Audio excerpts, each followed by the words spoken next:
If you've been wanting to get active for a while, but find yourself procrastinating because you hate exercise, or you don't know where to start, or you just need some motivation to get back in the habit, I want to offer you my 6 week Walking for Weight Release beginner program because physical activity doesn't have to be hard or complicated in order to get results. And walking is one of the best ways to improve your health, prevent disease, and release weight. With the 6 week Walking for Weight Release program, you'll learn exactly where to start and how to build up gradually from there. You'll get everything you need to plan your routine, set goals, track your progress, and stay motivated. And before you know it, you'll be feeling light on your feet, confident, and bursting with energy. Grab this program for a limited time for only $11. That's a $99 value, but I want to make it as easy as possible for you to get in shape and release weight. Get all the details through the link in the show notes or at sarahhaaswellness.com. Welcome, beautiful soul. You're listening to the Boss Body Podcast, where we empower busy women in midlife, menopause, and beyond with the tools they need to release weight, physical, mental, and emotional, to create the vibrant, healthy life they deserve. If you're successful in so many areas of your life, but you struggle to give yourself the same love and care you offer everyone else, you've found your community. I'm your host, Sarah Haas, women's weight release and body love coach, and I'm here to help you age radiantly, feel good in your body, and live a joyful, energized life now and for decades to come. Hello, everybody. Welcome to the Boss Body Podcast. This is Sarah Haas. I am so honored to be here and so honored that you have taken the time out of your day to be with me. And I have an amazing show today because I have Toni Burgins on. She's the founder and director of JourneyDance.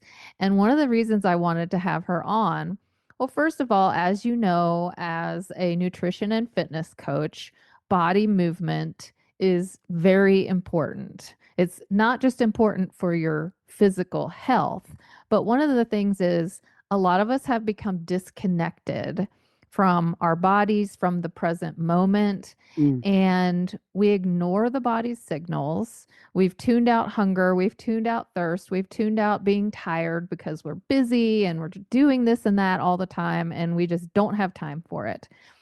And so one of the things that I teach is exercise, body movement, walking, yoga, those kind of things, because those help you rebuild that connection.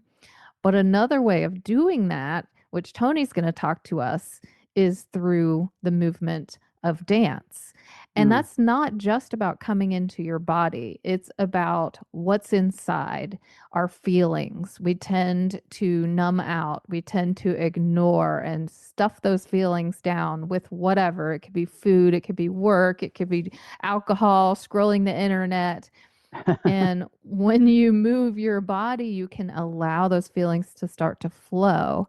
And then going even deeper, it can help you navigate and tap into your mind. And Toni's going to tell us a whole lot more about that. But I want to tell you about her first. She's the founder and director of JourneyDance, like I said, and she leads an international team of over 1,500 JourneyDance facilitators. So this is international, right? She's also the author of Embody, Feel, Heal, and Transform Your Life Through Movement, which is her book that is coming up on its 1 year anniversary. She also has instructional JourneyDance DVD. She has online courses and a private practice with her embodied transformation method. Toni, so good to have you. It's so good to see you again. So fun. I love your energy. I love your vibe. I love the boss body. I just think it's such a great name. Yes, because we want to be the boss of our Everybody wants body, of our that mind, of our spirit. right, and of our emotions, right? Yeah, and You want to be there's the so many creator. ways of coming at that and so many Hmm. different modalities that we can use to do that. And your specialty is dance. And I would love to hear how you discovered that. What led you to start teaching people how to get in touch with their bodies and their minds Mm. and their psyches through dance? I mean, it's really interesting talking to you, especially from the kind of, because I know you come from the workout world, and which was I was, I'd say in from starting at around 16, I had like those, the whole eating disordered, body dysmorphia, not fitting in school, feeling like I didn't belong. I was so weird in my own mind. I was not popular, all that stuff. So I started at that young age, like, all right, what can I control, right? What can I control? I can control the body. That's the thing I can Yeah. control. So I Yeah. went into it and I loved working out. Like it was like addictive for me. I mean, I used to do muscle training. I mean, you're like so Yep. Me buff, but too. anyway, we'll Same go thing. into Love that it. later. But like, Yes. I still love it, but I don't do it in the same way that I did. So sort of exercise became this obsession for me, probably from 16. I joined a gym at 16. Like I was like, this is the only place I want to go. Crunches, crunches, crunches, like, and it was really about control. It was not, it was joyful, but at the same time, it was sad. It wasn't like, I wasn't like in love with my body. I was trying to control it in order to control something because when you're going through the adolescent period, it's so hard and there's so many things including breakups and first loves and all the things that happen, right? It's so complex. So what can you control? That's what I chose to control.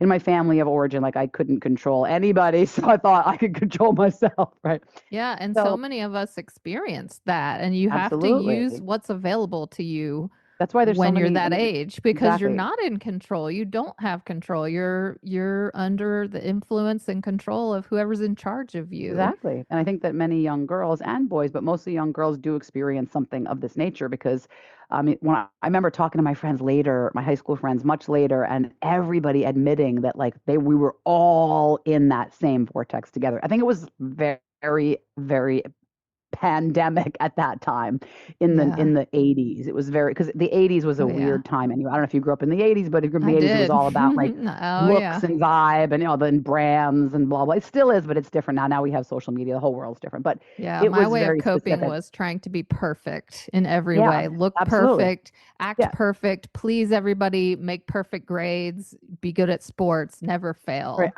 It's so funny. I just feel like I always had something to not be perfect. Like I had braces later in life because Oh one of my teeth gosh. started twisting. So like at 16, I had it was like I always had something weird going on where I just couldn't be cool, like it was just so funny. But so what ended up happening was I got very into exercise. I got very into athleticism. And luckily for me, I enjoyed it. But it was more of an addiction, to be honest. Like just to really look at it, unpack it now, looking back. I was an empath, which I didn't know at the time, which means that my body is like a vortex for energy and I have what's called clairsentience, right? So if you believe in like any kind of abilities of psychic or any kind of abilities at all or not, it's totally fine. But I feel the room. Like when I walk in the room, I'm like, oh, this is a nice room or this is not a room I want to be in. Like I feel it in my guts. So Yeah, high and school is really people hard. when you're around Exactly. people. I mean, yeah, it was so hard. So I used bulimia as my way of purging at that time because I didn't know you could purge energetically. I didn't know you could purge your mind. You could feel the emotions because Yeah. feeling the emotions was so messy. That was not perfect. So no, right? In my You house, don't it was have the tools for that, and you're not exactly. it's not modeled, Yeah. so no one's Yeah. teaching you how to do that. Exactly. I mean, You just luckily have that's to what I'm teaching. survive. Yeah. Right. So in that mode, I had to be perfect. So I did the whole like college, grad school, all the things. I mean, I was like really smart. I just did everything I possibly could to be right and good and okay.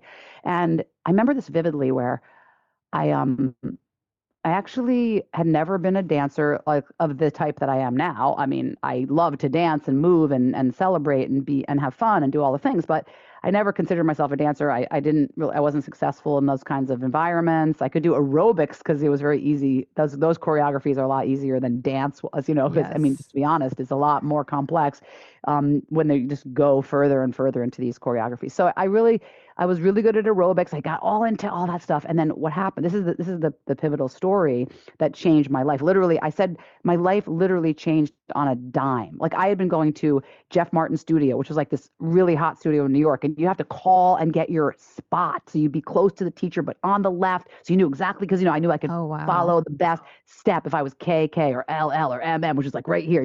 And I had this teacher that I followed, Akiba, and another teacher I followed, Luis. Like I was obsessed. I went to everywhere. I was like every gym in New York. And then I had this like complete and total. I was trying to impress someone, right? I had this boyfriend. I was like 23 and I was trying to impress him. And I took him to Kripalu, which is this totally at that time, people would have thought this is so weird. Now it's like one of the most famous healing centers in the world. But at the time, it was like an ashram and it was still a little like everyone was wearing white and dressed in these outfits. And it was a thing. And I went there and I took this dance class called Dance Kinetics, and it was like just completely free form dancing, no mirrors. I had never been in a class with no mirrors. Like literally, No I'd never been way. in a class with no mirrors. Right. This is the first Because you time. have to know that you're doing it perfectly and you're Exactly. in Up and step with down the and up and teacher. over and over. Right, Yeah, exactly. yeah. So I'm in this class with this beautiful man who his name is Yuri. He passed away, and I knew him really well throughout his life. But later, this is just the pivotal story.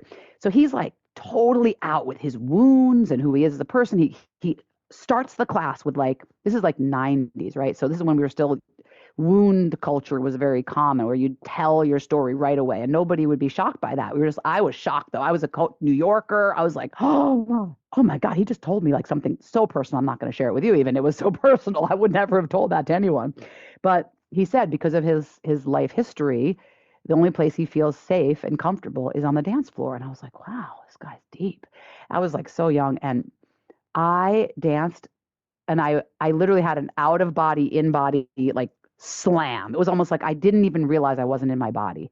I was working out and exercising and all the things, but I was not in my body. I was literally in what I now call the escape hatch. Like, how do I avoid and numb out? And when I slammed into the body, I literally felt like I know it sounds strange because you might be, if you're listening, you might be like, what does that even mean? Of course I'm in my body. But energetically, when you feel present and you're just like, I am here, every part of you is alive and electric with life.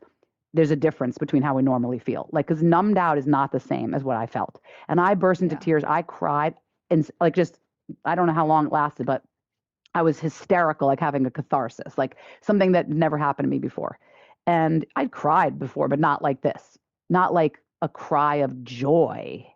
It wasn't a cry of grief. It was a cry of, oh my God, it's whatever you want to call that mystery being. I just cried like, oh my God, I'm in my body. It was like, I got it. It was literally like Mm. a message was sent to me and it was delivered and I got it. And at that moment, I literally said, I'm never going to the gym again. Can you imagine? Wow. And being No, such I an know. I can't addict, right? imagine. So I was like, okay, done. Well, I mean, back at that in that time, it wasn't healthy for me. So I don't go to the gym now, to be honest, either, because I work out at home because now you can do everything at home. But anyway, Yes. Oh, yeah. point being, I cried and I realized it was like the realization was, okay, I am not just a body. I am not just a mind. I'm not just emotions. I am a whole energetic being. Like I have a presence. I am soul. It really, it was a spiritual awakening for me. I can't Yeah. say it any other way. And from that moment, I literally had no choice. I tried to do everything else to avoid this thing. And I ended up finishing my master's. I was a teacher for 6 years and all I wanted to do was dance. And I just danced and danced and danced and danced and danced. And then I studied and then I created my own dance form. And then from that point on, it was like, I just had no other choice. They call it Dharma in the yoga philosophy. They call it your Dharma, like when you just, you know what your mission is. You just want, so I literally feel like I'm choiceless even though I love it and I made a choice. Here's my little Yeah. scarf. I'm a JourneyDance creator now. That's just who That's I became. amazing. And what happened was I evolved the form into, I realized what got me, what made me so turned on was that I could just be messy.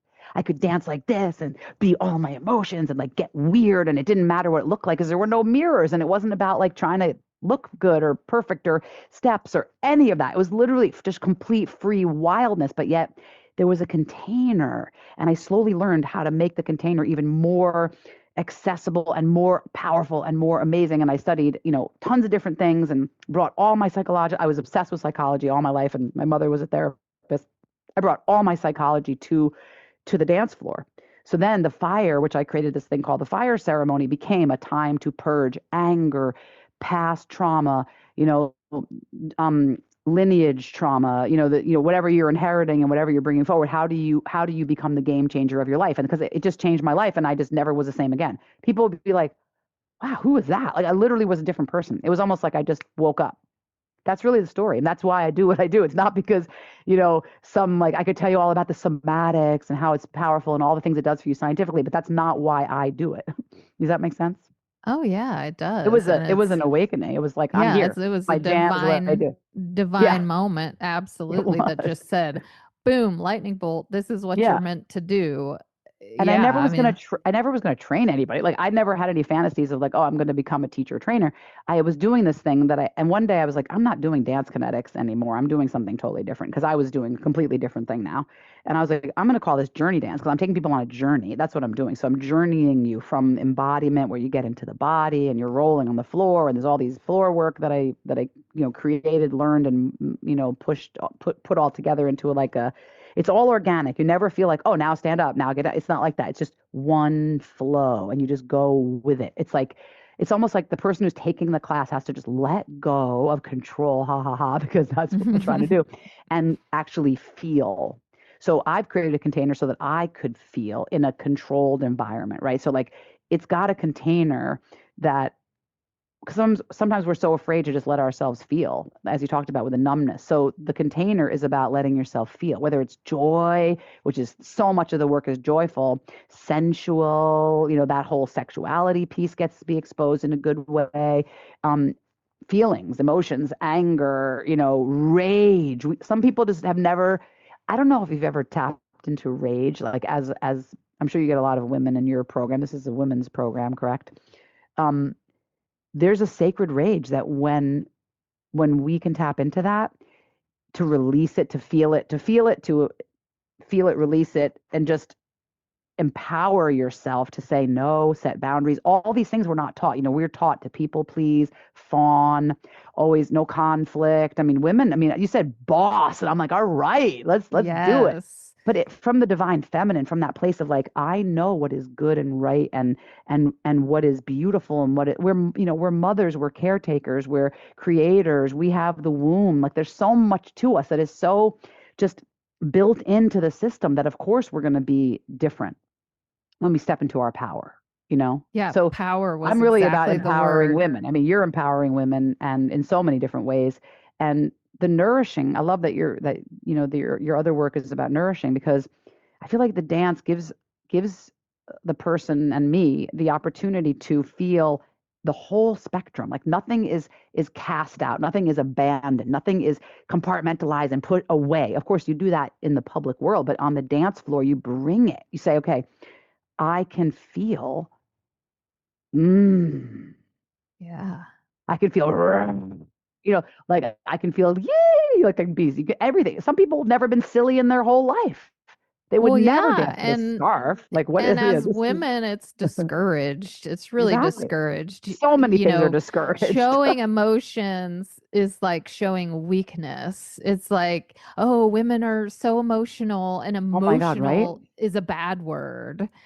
And so it's scary. And you said rage. Oh my goodness. Like anger, that is one that we are Oh, not allowed no. to Yeah, show. absolutely. And it seems like the feelings as you're talking, the initial feeling of, oh my gosh, okay, going into this dance, revealing my feelings, Right. allowing them to flow, tapping in, kind of Seems like a sounds lot. scary, Oh, because we're used to sort of holding on to okay. that and being a little more reserved. And then Yep. thinking about just letting your body move. And I'm not a dancer either. I can do aerobics and step class and all that all day Right. long, choreographed things, but Oh, you'd just be shocked what will organic happen.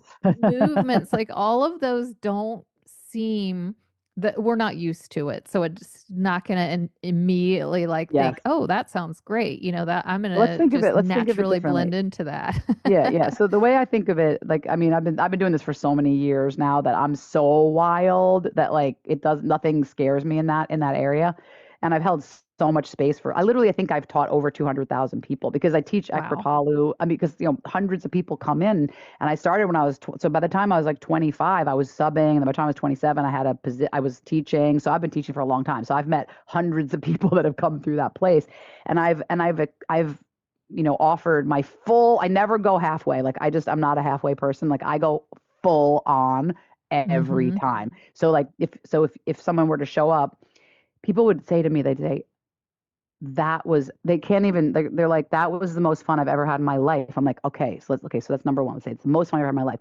One moment she goes, that's better than sex, better than church, better than blah, blah, blah, whatever, better than therapy. She said it was so funny. I wrote that down. I was like, what did you just say? Wait, wait, wait. This is before there was like the web, I just had to Uh-huh. write it down. So over the years, I've gotten all this feedback. So what the truth is, and by the way, that's why I stayed in it. Like I was I never thought I'd teach. Someone said, "Can you please teach me what you're doing?" And I said, "Okay, let's do it." So we made a manual together. She helped me create it because I had no idea. I was like, "How do I look at this from the outside? I'm so in it that I can't really see it." It wasn't like I said, "Oh, I'm going to develop a dance form." No, I just did it, and then we looked at it from the outside. It's kind of the way science is done. You say, "What is that?" Now let me analyze it. So my work has been studied at Harvard, which is just recent, and Oh, my one of my dear wow. friends, yeah, she just got her master's in. Congratulations. That's incredible. I know, and she did a quantum social theory of healing and trauma healing through JourneyDance, and it was amazing. It's in the works right now, being published for her. So there's so much going on when we come to the dance floor. It's really nothing to be afraid of because nothing's going to happen to you Right. that you won't allow. Like everyone is in control of their system. We have defense mechanisms. We have all the proper things in place. So you might just feel joy the whole time and be like, wow, this is weird. I'm just going to let me throw some crap into the fire. Blah. And you don't have to go like into the altered state, but you might, you might just be like, oh, you know what? Right now, this wound from the past is bugging me. My Mhm. relationship is falling apart because I Mhm. was this blankety blank horrible thing happened to me in the past, and I'm still carrying it. So let's take it forward. What's in here? Let's put it in the fire. Let's offer it transmutation.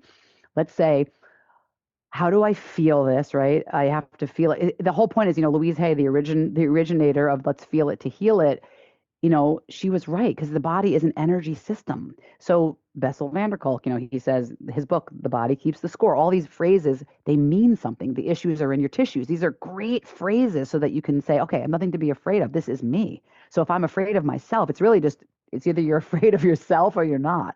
So if you're afraid of yourself, then come and go gentle. You have the Mhm. control.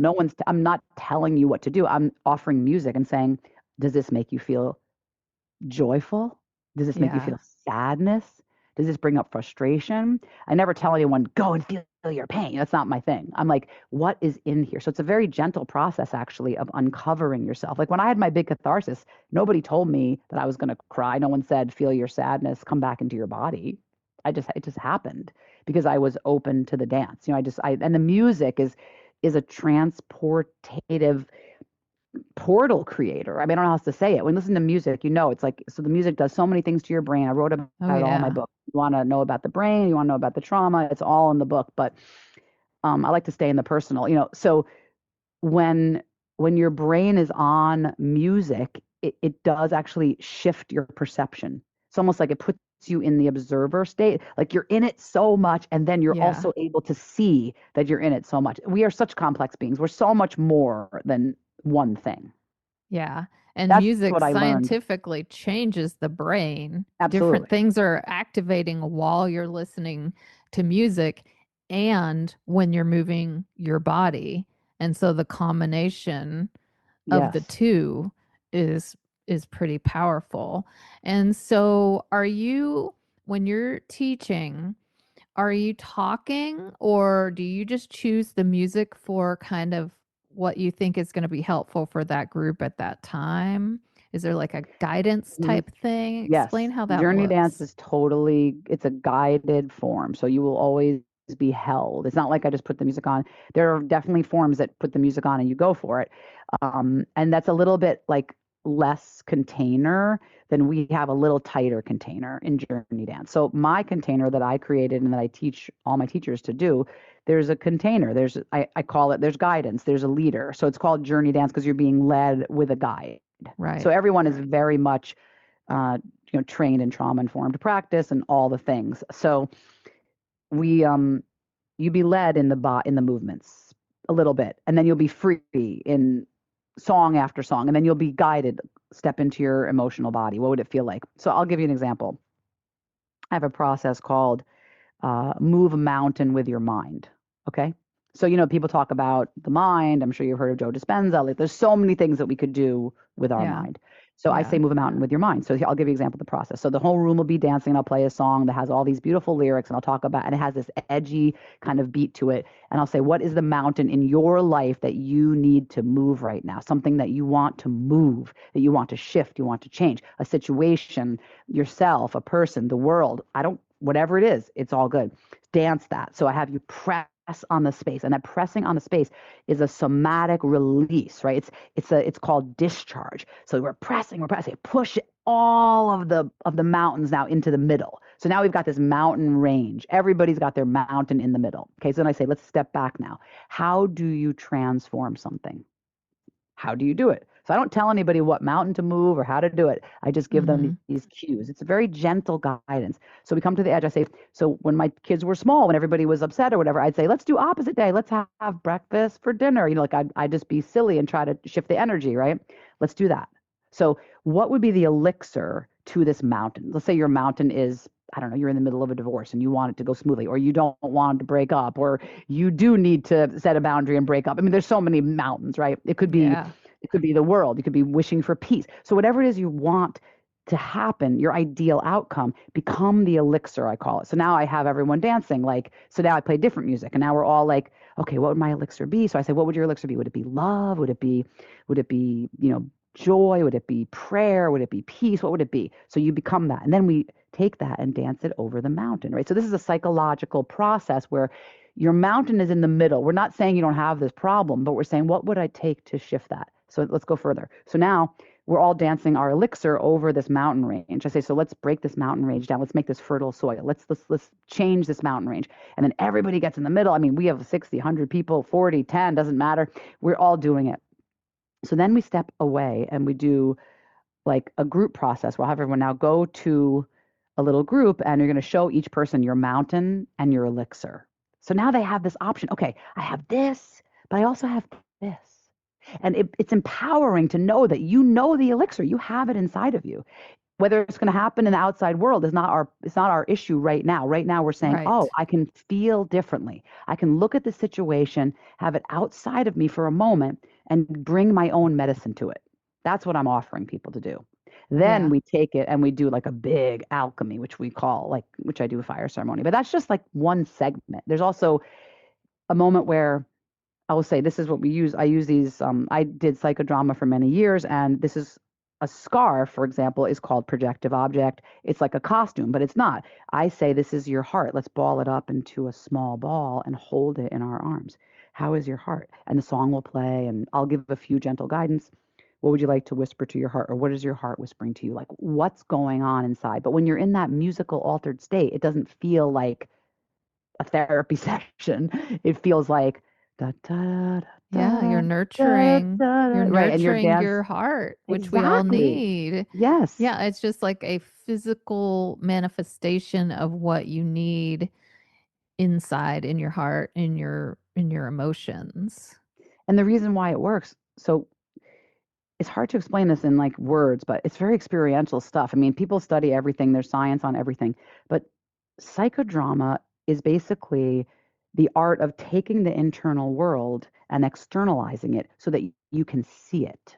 I was in Right. therapy for years. My mother was a therapist. I started, I mean, it's a whole story, but to make a long story short, I have a whole one woman show on all my therapies that I went to. But anyway, it's one of my funnier pieces. But by the time I hit this one therapy called Gestalt, where there were four chairs in the room, it became like, oh, now I could see there's my dad, there's my mom, there's my sister, Mhm. like, and then I could interact with it not in Mm-hmm. my mind, Right. outside. So something Right. about that process. So when I hold my heart, now, when I'm laying in bed later on at night by myself alone or with my person that I'm struggling, or maybe in my beautiful relationship, maybe I have so much more access to my heart. Maybe my relationship improves so much because I've loved my heart and I can say, oh my God, I love you.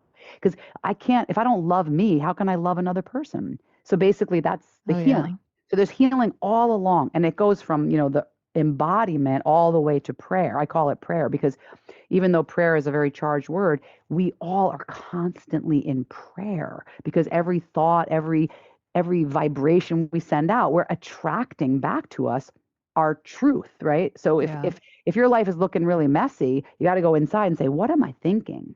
What am I Yeah. creating? What am I Yeah. adding to? They say, feed the story that you want, don't feed the story that you don't want, right? This is in every shamanic tradition, every religion, every culture. Don't feed the story you don't want. How do we Right. stop Every thought feeding you it? have is going to be mirrored back to you in your outward reality. Right. I don't get too scared about that. I don't want to scare people because that scares them. But because sometimes Well, you it's have the not a basic great thought. But basic yes, manifestation, that's yes, the basis of it. But it yes. So, sounds like what you're doing is first of all allowing yourself to be vulnerable, which it mm, can be scary. I tend to be more conservative with my emotions, which is not hmm, healthy, and I know that, and I right. work on that all the time. But by going through this journey with you, first you become vulnerable and then things start to flow and release.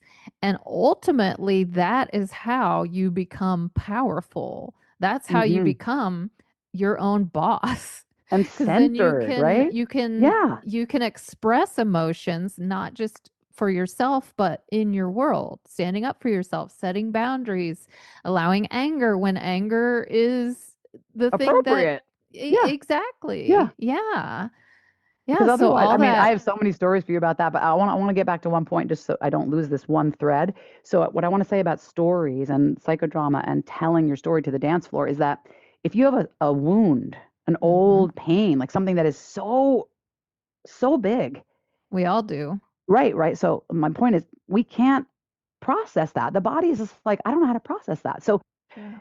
in the act of dance and telling it with your body and telling it in so many different ways, eventually it does get digested. And then you do Yeah. feel like, oh, I'm not activated by that anymore. Yeah. That's to me healing. Like that's all healing is that I'm Absolutely. no longer activated by that story of my past or by a thing that happened to me, a trauma. Because if I'm out of control of and I am always in fight flight, I really don't have a lot of options. Yeah. So if I can retell and retell and retell on the dance floor, not to all your friends, not to the therapist, I Right. mean, and to the therapist too, but Right. but if I tell it without words, I let the emotions do it. I feel cleansed, different, centered, present. And then I approach everything differently in my world. And then sometimes the Mhm. feelings come back up again. And guess what? I come back to the dance floor, I process them again. There's Yeah. nothing wrong with anybody. There's nothing wrong with you. You have to tell your story. There's nothing, I want people to feel honored on the dance floor. Like this is your sacred space to be to be all of it. It's not like every dance I come to and I'm full of rage. Sometimes I come to the dance and I'm in such a good space because life's happening in a good way, right? It's just we have life and it's always going to shift. So it's like a forever practice, really. It's not like a one and Oh, done. And we have so everything many is, layers, right? right? We Everything have is a so many, lifetime of yeah, work. so many layers of the past. Like I've been doing a lot of ancestral healing now. That's been my big thing the past 5 years because we've had so much world crisis going on. So all of our ancestry is being come into question, right? Like what Yeah. is this world really? What are we doing? So if we Everything could that look, gets passed down from great grandmother to grandmother to mother yeah, to child to exactly. daughter. Yeah, exactly. And Yeah. you just mentioned setting boundaries. And an example would be like there's a point at which you awaken to the fact that you do allow others to treat you as you allow them to treat you. And you train them. Like we train our Oh, children. I don't know if yeah. any of you have children, but if you have children, you know how hard it is. So, Oh, you know, yeah. and like someone said to me the other day, like, oh, read this book and follow this person on Instagram. And I'm like, okay, fine, whatever. No, you got to be in my space, in my moment to understand my situation. So what I say is get empowered, get into your center, and then you will know if you're done with a behavior, you'll say, this behavior is done. I can no longer abide by this behavior. So if you cannot change, you need to shift. Like it's like life starts to happen. You start to protect your heart instead of just, Yeah. as women especially, we take so much. We take so much because we're programmed to take it. So my new thing now is how do I shift a program? How do I shift a program? Something that, and we don't know it's there until we can see it, right? And we can't even see it until we take the risk and we look. So I'll say, let's say we're in a, like, I call it the altered state, the alchemy state, the shamanic state, the healing state. When we're just in it. We're like, I wouldn't say it's a trance. It's not the right word, but trance dance, like these words, like, what you've heard these words. If you Yeah. just shook, if you just shook for 5 whole minutes, you just shook for 5 whole minutes, you'd suddenly feel like, and then I asked you a question, what program is running your life right now? What, Yeah. what is it? It could Yeah. be, oh, I hate conflict. I avoid conflict at all costs. I Oh, will yeah. I will bend, I will break, I will stuff, I will hide, I will cry privately. All the things we do to avoid conflict. Okay. Where's that program? It's like, this is what I do with people. So, like, my goal is to help as many people as possible awaken right now to love. I know it sounds so silly, like, what is it? What's her name? That Awaken to love. The that famous, makes what's her name? With an M. Come on, she ran for president. Anyway, yeah, yeah. yeah, yeah. We can't think of her name. Oh my God. Anyway, but she wrote Because all you the, asked me, so I can't think of it. right, Yeah. sorry. She wrote all the books about the miracle, what's the miracles? The Course in Miracles. They talk about awakening to love. So how do you awaken to love? You have to unplug the programs that are about blockage and say, these people are good and these people are bad. You know how many programs we have just on that alone? Oh, Yeah. it's just, Yeah. and depending on where you were raised, you've got yours, and depending on where you were raised, you've got yours. These people don't Yep. like these people, and these people don't like these people. And look at what we're doing right now to each other. So I'm all about, like, how do I let go of that program? How do I take from my heart any, like, of that program and say, these people are bad, these people are good? That's a big one. I've been working on that like the last year because of all the stuff going on in the world. We're in a very intense Yeah. place right now where we have to awaken. And I mean Yes. that, like, spiritually, emotionally, in all the areas, and I the can't body, of agree course. more. We know so much about the body now, everybody. Just do what you have to do. Drink your water. You know it already. No one should have to remind Right. you this way. Now it's, Right. let's go to the next level now, right? That's what I feel like what happens on the dance floor is that you go to the next level. You're already dancing. You're already working out. You're already walking. You're doing your yoga. You're drinking your water. Yeah. Now what? Now where am I going? Right? Right. That's for me what I want to. I want to build a heart that is so huge that I could hold a space for someone in pain. So Yeah. someone can call me on the phone. I can say, what's going on? I can listen without having to fix them. It's like a whole nother reality when you come to that place. Yeah. Yeah, absolutely. Well, that is absolutely beautiful. I love the work that you do. I think it's absolutely fantastic. And I want to mention that Toni has a beautiful gift for anyone listening. It's called I Hold My Heart Care Oh, yay. I Package. love that one. And it's from her I Hold My Heart, which is a foundation dedicated to self love and self care for your heart, which we discussed earlier. And it's about discovering how to dance with your heart and share messages from and to your heart Yeah. for healing. And there's a And it has a playlist in beautiful there. letter to your soul. It has body movement demonstrations. It has a playlist. So it's a really good way for people to kind of get a taste of what you do. And I also want to mention that Toni has an online Oh, yeah. class every Tuesday at noon Eastern Time. I'm going to make sure all these links are in the show notes, and I'll make sure that you know how to find Toni and learn more about her and her work. And I can't thank you enough. Oh, and let And me, I yep, made my book. go I ahead, made my mention book. your book one more time. So if you do get the book, there's a QR code in here. You bop in there. You could take the class, or you could go to the portal where I have other playlists, videos, and a whole. Then you can go deeper in and get like 40 videos. But that's a whole nother, click through the whole situation. Fantastic. Well, you are so much fun, and it has been such a pleasure. And I want to thank you so much for being here and sharing your beautiful magic and your message. Can I just say, you are so inspiring. Whenever I talk to you, I go to a different location of the work because Oh, you summarize and you grok like the material in such a deep way. Just want to honor that. I mean, I really oh, didn't know thank you until you. this year, and I'm so happy to be Thank in your you. orbit as well. Same. Everything you're saying is resonating so deeply, and it's just so beautiful. Let's do it. Let's do a dance together. Let's do Absolutely. something. Yeah. Absolutely. All Well, right. thank you all for being here and thank you for listening in, and I will see you soon. Thank you so much for being here. I'm honored that you've chosen to spend your time with me and allowed me to be part of your journey. In case you need to hear this, you are enough. You're smart enough. You're successful enough. You're beautiful enough. You're important enough. You are enough right now, just as you are. You were enough yesterday. You'll be enough tomorrow. If this episode resonated with you, I'd love for you to subscribe and share it with the amazing women in your life who could use a little extra love and support. Take care of yourself, and I'll see you next time.